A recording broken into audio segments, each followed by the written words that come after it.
I was very much looking forward to She's Making a List, and we actually got it in the UK much earlier than I was expecting. Unfortunately, I don't think it's a very good film. Maybe if I had never seen a Hallmark film before, I might have thought it was okay, but it absolutely did not meet its full potential, not even close. And there are specific reasons why, and I will talk about those in a moment. This was released, of course, this year in 2025. It's directed by Stacey and Harding, written by DePaolo, with an incredible cast, including Lacey Chabert and Andrew W. Walker. I love both of them, and it is such a waste of talent because the story isn't great. Isabel, Lacey Chabert's character, is in charge of inspecting the naughty and nice list, and this leads her to evaluating the behaviour of a young boy. This is a young boy called Charlie, to see whether he should be on the naughty or nice list, and things get complicated when she may or may not develop feelings for Charlie's father, Jason. I love the concept. I think it sounded like a really great idea. I love the cast. It had potential to be an amazing, fun, creative, heartwarming, entertaining film, and it just doesn't work. It was very slow to begin with, and if that was the only problem, fair enough.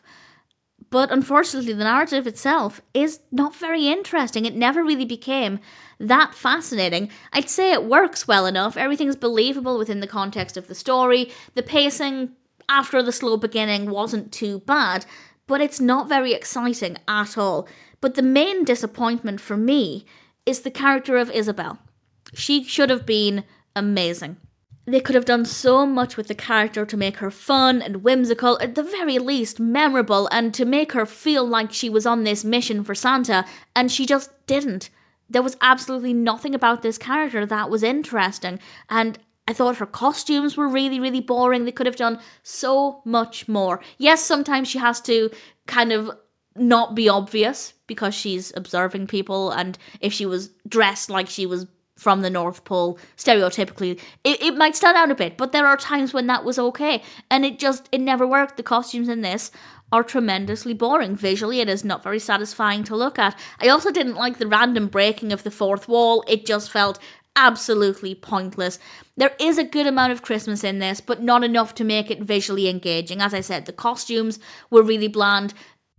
Some of the Christmas aspects do look nice, but compared with pretty much every other Hallmark Christmas film, it's just really dull and not very interesting to look at. The rest of the characters are generally well written. The performances are good.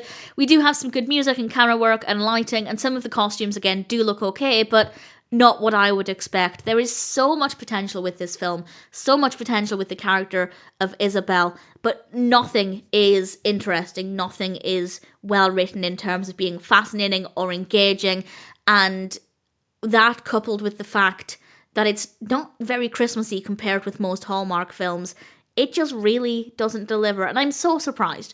I am so surprised. The quality here is really, really poor, and as I said, it's a waste of a great cast. It is such a shame because the story sounded incredible. Do I recommend it? Only if you're a fan of the cast. It is watchable, absolutely watchable. It is fine. It's not a great film, but it is watchable. So if you love Lacey Chabert, Andrew W. Walker, or anybody else in the film, then sure, give it a go. But if you're looking for a good film, if you're looking for a film that has the usual quality of a Hallmark Christmas film, then unfortunately, I just cannot recommend She's Making a List.